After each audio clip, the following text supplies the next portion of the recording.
দেখা যাচ্ছে যে কতল করবো আমার সঙ্গে এমন তঞ্চকতা করছে, যে আমার সঙ্গে এরকম তঞ্চকতা করেছে তার ধর থেকে মুন্ডু আলাদা করে দেবো। সে না হয় করবেন, কিন্তু কিন্তু যে এই কাজটা করেছে তাকে ধরবেন কি করে?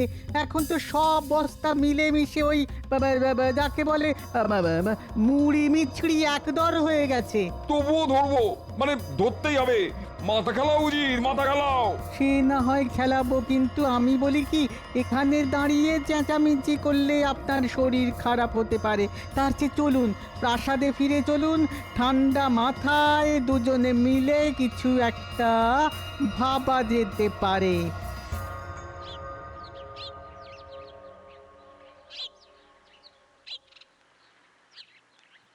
কি গোপাল, বাজার হয়ে গেল? আগে হ্যাঁ, হাতের থলিটা তো দেখছি বড্ড ছোট, তা কি কিনলে? ওই তো কটা আলু, একটা পুঁচকে বেগুন, সামান্য লাউ শাক আর কুচো মাছ। আমার কিন্তু এত কমে আবার হয় না। আমার রোজ গোটা মাছ চাই, টাটকা আনাজপাতি চাই। আসলে আমি তো আর তুমি নই। হ্যাঁ সে তো জানি, আর সেই জন্যই তো ওই বাঁ হাতের বাড়তি রোজগারের জন্য সারাক্ষণ ছোক ছোক করেন।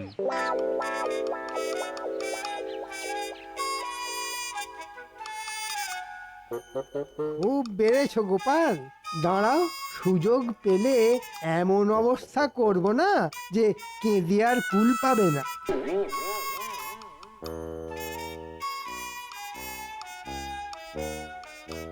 কি হলো উজির, মাথা থেকে কিছু বের হলো? চেষ্টা তো করেই যাচ্ছি হুজুর, কিন্তু কি করে বের হবে?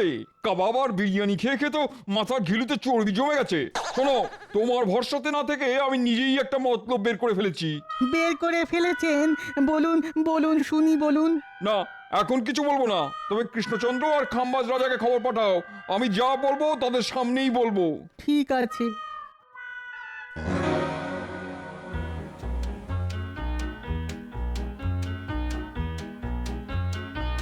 এই যে বুড়ো, একটু যাও তো। এই দুপুরবেলা কোথায় যাব প্রাণেশ্বরী? এই রাজবাড়িতে গিয়ে কুঁচো মাছের লাউ শাক চচ্চড়ি দিয়ে এসো। মহারাজ খেয়ে বলবেন কেমন রেঁধেছি আমি, অমৃত না গড়ল। দাও তাহলে, দিয়ে আসি।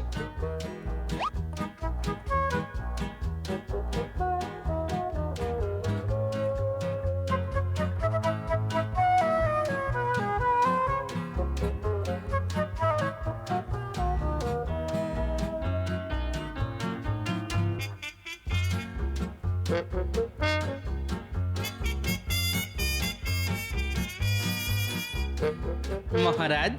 আরে গোপাল যে, কি খবর?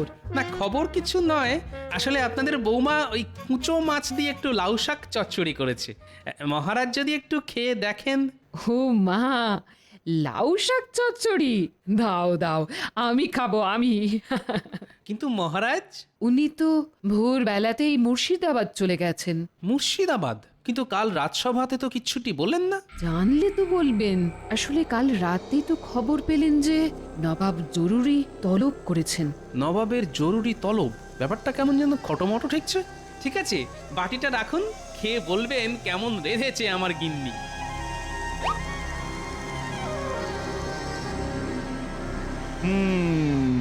তোমরা দুজনেই নির্দিষ্ট সময়ের মধ্যে খাজনা বাবদ অনেক ধান চাল পাঠিয়েছো, এর জন্য আমি খুব খুশি।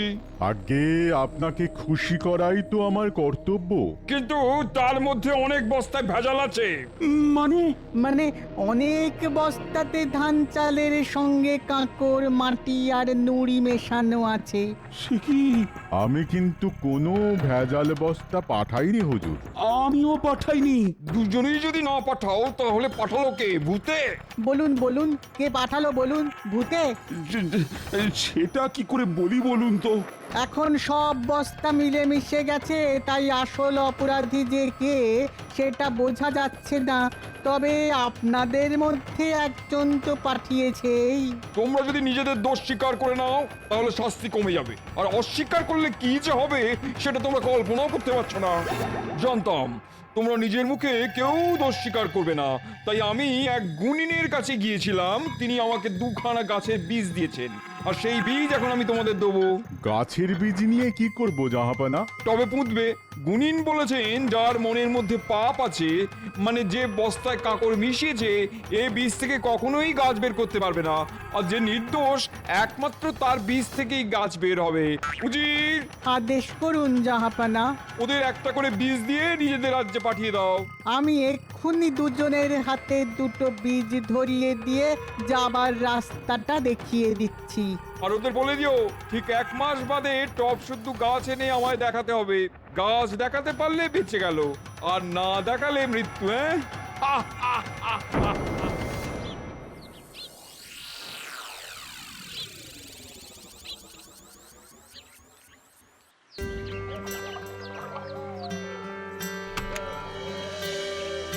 হে মা, বীজ থেকে যেন গাছ বের হয়। আমার মুখ রক্ষা করো মা। এত এত উতলা হচ্ছেন কেন? আহ, আপনি তো কোনো পাপ করেননি। দেখবেন বীজ থেকে গাছ ঠিক বের হবে। হ্যাঁ মহারাজ, দেখবেন নিয়ম মতো 2-4 দিনের মধ্যেই অঙ্কুর বের হবে। হলেই ভালো, আর না হলে? না হলে আপনার কি খুব আমোদ হবে মন্ত্রী মশাই? না না, আমোদ হবে কেন? মানে মহারাজের শাস্তি মানে তো আমাদেরই শাস্তি, তাই না মহারাজ? নবাবের কোপে পড়ে মহারাজের গর্দান গেলে ওই নবাবকেই আচ্ছা করে তৈলমর্দন করে কৃষ্ণনগরের সিংহাসনে বসতে হবে আমাকেই। হ্যাঁ, দেখি কোথাকার জল কোথায় গিয়ে দাঁড়ায়।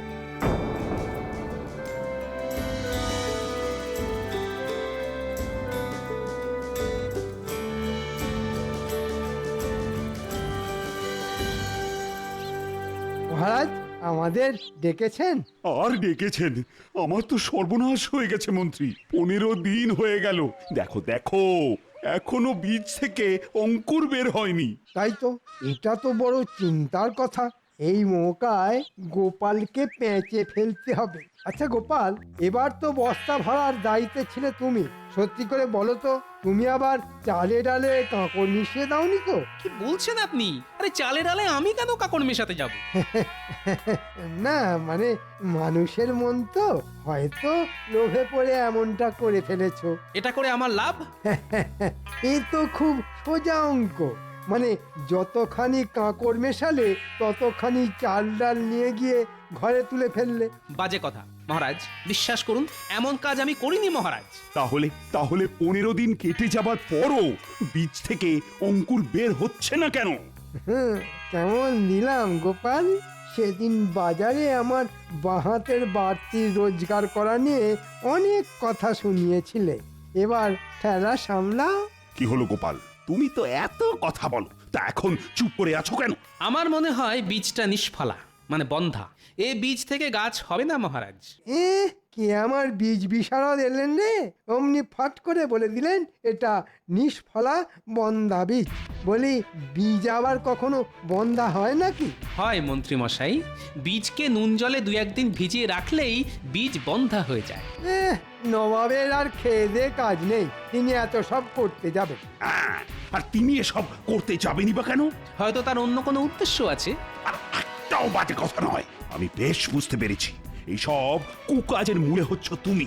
উফ, আমার না মাথার চুল ছিঁড়তে ইচ্ছা করছে। কেন যে তোমার মতো একটা জোচ্চোরের হাতে আমি এই দায়িত্ব দিয়েছিলাম। মহারাজ, আমি এখনো বলছি আমি নির্দোষ। আবার কথা? যাও যাও, এই মুহূর্তে দূর হয়ে যাও আমার চোখের সামনে থেকে। কি হলো, মহারাজের কথা তোমার কানে গেল না? যাও, চলে যাও। আর যাবার আগে শুনে যাও, আমি কিন্তু তোমায় সঙ্গে করে মুর্শিদাবাদে নিয়ে যাব। নবাবকে বলে যথাযথ শাস্তির ব্যবস্থা করব তোমার। যাও যাও। দেখলেন তো মহারাজ, আমার কিঞ্চিত দেরি হচ্ছিল বলে কার হাতে তুলে দিয়েছিলেন এত বড় দায়িত্ব।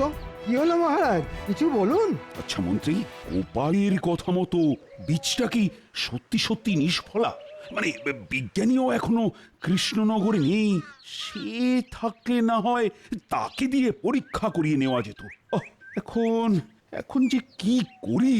এসব নিয়ে কোনো চিন্তা করবেন না মহারাজ। আরে আমি তো আছি, আপনার মুশকিল আসান। শুনুন, আমি এক বীজ বিশারদকে চিনি। হ্যাঁ, তাই নাকি?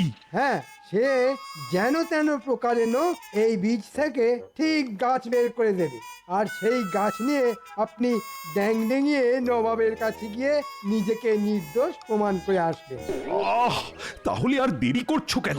যাও যাও যাও, এক্ষুনি তার কাছে যাও। কিন্তু সে তো খালি হাতে কিছু করতে চাইবে না। তো কত দিতে হবে তাকে? ধরুন এই 500 মোহর। ঠিক আছে ঠিক আছে, রাজকোষ থেকে নিয়ে যাও। যথাজ্ঞা মহারাজ। হ্যাঁ, কেমন ফোকটছে 500 মোহর রোজগার হয়ে গেল। একেই বলে কারো সর্বনাশ আর কারো পৌষ মাস। হ্যাঁ,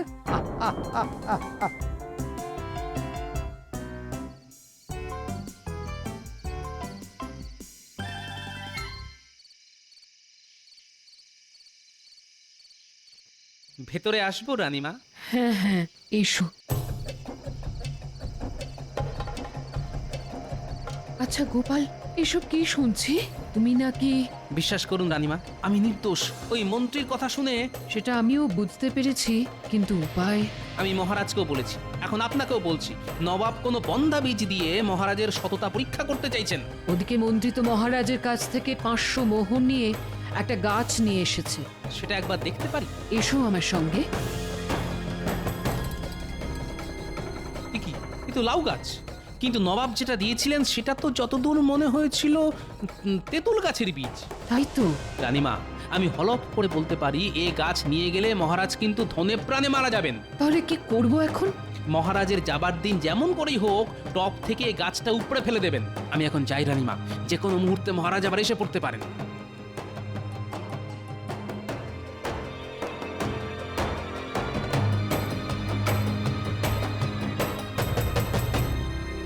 আসছি তাহলে রানী। সাবধানে যাবেন। কেন সাবধান কেন? আর তো বিপদের কোনো ভয় নেই। গোপাল আমার সাথে শত্রুতা করলেও মন্ত্রী তো আসল কাজটা করেই দিয়েছে। আমার টবে শুধু বীজ থেকে অঙ্কুরই বের হয়নি, লাউ গাছ যে লাখ লাখ লাখ লাখ করে বেড়ে উঠেছে। নবাব দেখবেন আর নির্দোষ বলে আমায় ছেড়ে দেবেন। এ কি, আমার গাছ! হায় হায় হায়, এ তো টপ থেকে কেউ উপড়ে নিয়ে চলে গেছে। এখন এখন আমি কি করব? মন্ত্রী, ও মন্ত্রী, দেখো দেখো দেখো, টব আছে, গাছ নেই। তাই তো, কে করলো? কি করে বলবো? তাহলে কি হবে? কি আর হবে, আমার গর্দানটাই যাবে। তাতে আমার ভালো হবে। তোমার গর্দান গেলে রাজা হব আমি। হ্যাঁ, আমি বলছি যা হয়েছে তাতে হয়তো আপনার আমার সকলের ভালোই হবে। যান, ওই খালি টব হাতে করে নবাবের কাছে যান। আরে খালি হাতে গেলে তোমার মাথার সিঁদুর, হাতে শাঁখা পলা সব যে চিরকালের মতো খালি হয়ে যাবে রানী। তবুও বলছি, নির্ভয়ে গিয়ে সত্যের মুখোমুখি দাঁড়ান। তাহলে যাই। কিন্তু কিন্তু গোপাল কোথায়? ওকে আমি ছাড়বো না। তাই তো ওকে ধরে এনে রথে দাঁড় করিয়ে রেখে দিয়ে এসেছি। পালাবার কোনো পথ নেই, কারণ রক্ষীরা ওকে পাহারা দিচ্ছে।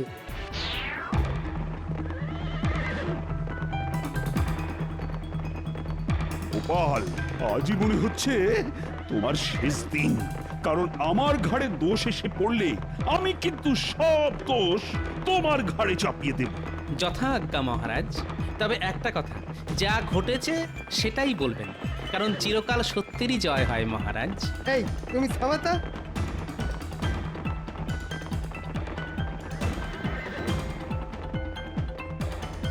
বীজ থেকে গাছ হয়েছে। হ্যাঁ মহারাজ, এই এতখানি একটা তেঁতুল গাছ। বহুত খুব নিয়ে এসো নিয়ে এসো। মন্ত্রী, গাছ নিয়ে এসো। এই যে হুজুর। বহুত খুব। কৃষ্ণচন্দ্র, তোমার গাছের কি খবর? বীজ থেকে গাছ হয়নি হুজুর। তাহলে দেখলেন তো জাহাপনা, আমরা নির্দোষ আর ওই কৃষ্ণচন্দ্রই দোষী। আবস, আর একটা কথা বললে না ধর থেকে মুন্ডু আলাদা করে দেবো। তোমাদের যে বীজ দিয়েছিলাম তার থেকে কোনোদিনও গাছ বের হতে পারে না, কারণ ওগুলো নুন জলে ভিজিয়ে আমি নির্বীজ করে দিয়েছিলাম। কিন্তু আপনি এটা করলেন কেন? এটা ছিল আমার একটা চাল। আমি জানতাম যে দোষী সে নিশ্চয়ই আমার ফাঁদে পা দিয়ে অন্য একটা গাছ এনে আমায় দেখাবে। দেখলেন তো মহারাজ, আমার কথা মিলল কিনা? আমায় আমায় ক্ষমা করে দিন জাহাপানা, কথা দিচ্ছি এমন অপরাধ আর কোনোদিন করব না। কৃষ্ণচন্দ্র, তোমার সততার পুরস্কার হিসেবে তুমি পাবে 5,000 মোহর আর 3 বছরের জন্য খাজনা মুকুব। আসলে আমিও আমার মন্ত্রীর কথায় আপনার পাতা ফাঁদে পা দিতে যাচ্ছিলাম, কিন্তু গোপালের জন্যে আমি রক্ষা পেলাম। যা, এবারেও আমে দুধে মিশে গেল। গোপাল, ও গোপাল, আমি না বুঝে তোমায় সন্দেহ করেছিলাম। আমায় তুমি ক্ষমা করে দাও গোপাল। আমার কি হবে জাহাপানা? কি হবে? মুন্ডু না নিলেও তুমি আর তোমার মন্ত্রী যাবে কারাগারে। হ্যাঁ নয় হ্যাঁ, তাড়াতাড়ি করো ভাই। এই তো গোপাল দাদা, এই তো খানিকক্ষণের মধ্যেই সব শস্য ওই বস্তাবন্দি হয়ে যাবে। খুব ভালো কথা। তাহলে কাল সকাল সকালই সব বস্তা গরুর গাড়িতে চাপিয়ে মুর্শিদাবাদে নবাবের কাছে পাঠিয়ে দেওয়া যাবে। আচ্ছা ভাই, চাল ডালগুলো সব ভালো করে ঝাড়া বাছা করে নিয়েছো তো? দেখো যেন কোনো শস্যের সাথে আবার কাঁকড় মাটি না মিশে যায়। তুমি নিশ্চিন্তে থাকতে পারো, সব একেবারে ঝাড়া বাছা। তা কাজ তো প্রায় মিটে এলো দেখছি। আমি তাহলে এখন গিয়ে মহারাজকে খবরটা দিয়ে আসি। হ্যাঁ হ্যাঁ হ্যাঁ, তুমি নিশ্চিন্তে যেতে পারো।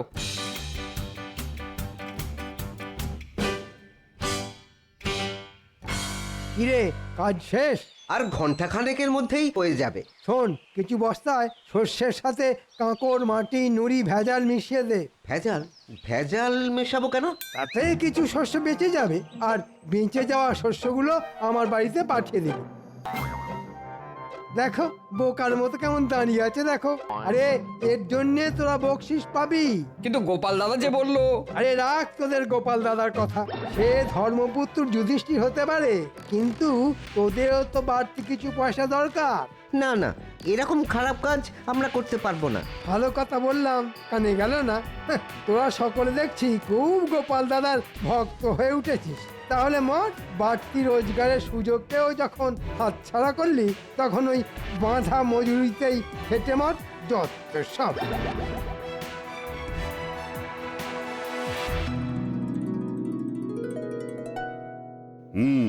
বুঝলে রানী, মাঠ থেকে শস্য কেটে নবাবের কাছে পাঠাতে মন্ত্রী এত গড়িমসি করছিল যে কি বলবো। ভাগ্যিস গোপাল সে দায়িত্ব নিল। দেখবে ঠিক সময় মতো নবাবের খাজনা মুর্শিদাবাদে পৌঁছে যাবে। গোপাল আছে বলেই তো সব দিক দিয়ে ভরসা। ভেতরে আসবো মহারাজ? হ্যাঁ হ্যাঁ, এসো এসো এসো।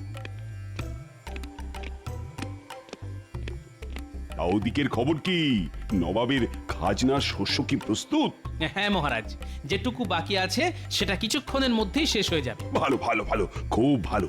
তা কালকেই কি? হ্যাঁ মহারাজ, কাল সকালেই 1 ডজন গরুর গাড়ি মুর্শিদাবাদের দিকে যাত্রা শুরু করে দেবে। দেখেছো দেখেছো রানী, গোপালের কি পরিপাটি কাজ। দাও দাও দাও, ওকে একটু মিষ্টি আর শরবত দাও। আমি এক্ষুনি আনাবার ব্যবস্থা করছি। না রানীমা, এখন থাক। কেন গোপাল, থাকবে কেন? এখনই তো বাড়ি গিয়ে চান করে ভাত খাবো। তবে একান্তই যদি খাওয়াতে চান, তাহলে কিছু মিষ্টি আর শরবত মাঠে পাঠিয়ে দিন। সকাল থেকে লোকগুলো বড্ড খেটে চলেছে রানীমা। গোপাল, তোমার মনের মধ্যে এত দয়া?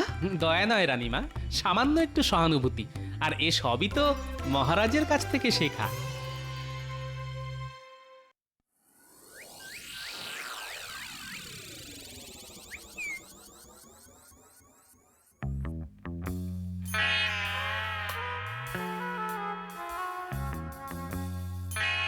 ভেবেছিলাম বস্তায় ভেজাল মিশিয়ে দিয়ে কিছু বাড়তি রোজগার করব, কিন্তু ওই পেট মোটাটার জন্যে আমার সে বাড়া ভাতে ছাই পড়ে গেল।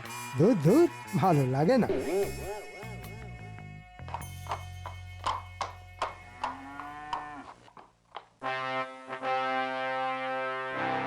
বল কি উজির, খাজনা এসে গেছে? হ্যাঁ হ্যাঁ হ্যাঁ হুজুর, এই ফাঁকে নিজের ঢাক নিজেই একটু বাজিয়ে নি। আসবেন না কেন হুজুর? আসলে খাম্বাজ রাজ আর কৃষ্ণচন্দ্রকে এমন ভয় দেখিয়েছিলাম না। ভয় দেখিয়েছিলে? হ্যাঁ, দারুণ ভয় দেখিয়েছিলাম। স্পষ্ট ভাষায় জানিয়ে দিয়েছিলাম যে নির্দিষ্ট সময়ের মধ্যে খাজনা না এসে পৌঁছলে মোটা রকমের জরিমানা করা হবে। বাবা বাবা বাবা বাবা, বহুত খুব বহুত খুব বহুত খুব। এই না হলে আমার উজির, হ্যাঁ তা উজির, ওই সব চাল ডালগুলো রেখেছো কোথায়? আমাদের সব থেকে বড় ভাড়ারে, নিজের চোখে যদি একবার দেখতেন দিল তাহলে একেবারে খুশ হয়ে যেত আপনার। আহা, কত বস্তা কত বস্তা। তাহলে চলো একটু দিল খুশ করে আসা যাক। যাবেন? হ্যাঁ, ভাড়ারে গিয়ে বস্তাগুলো একবার নিজের চোখে দেখে আসা যাক। তাই চলুন জাহাপানা।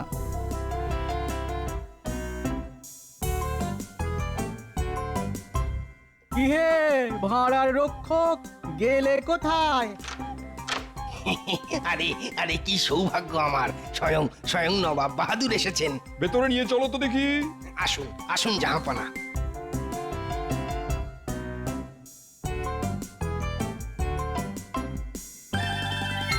বাবা বাবা বাবা, চমৎকার সাজিয়ে রেখেছো দেখছি। সে তো রেখেছি, কিন্তু কিন্তু একটু গোলমাল ধরা পড়েছে হুজুর। গোলমাল? কিসের গোলমাল? আগে ওই কিছু বস্তার শস্যে ওই কাঁকড় মাটি এই সব ধরা পড়েছে। ঠিকই, কে করেছে এমন বেয়াদবি? আগে আগে সেটাই তো বুঝতে পারছি না জাহাপনা। আসলে আসলে কৃষ্ণনগর আর খাম্বাজ এই দুই রাজ্য থেকে একসঙ্গে এত বস্তা এসে পড়েছিল যে ওই তাড়াহুড়োর মাথায় শুধু বস্তা গুনতি করেই ভাড়ারে তুলে ফেলা হয়েছে। কিন্তু এখন কয়েকটা বস্তা খুলতেই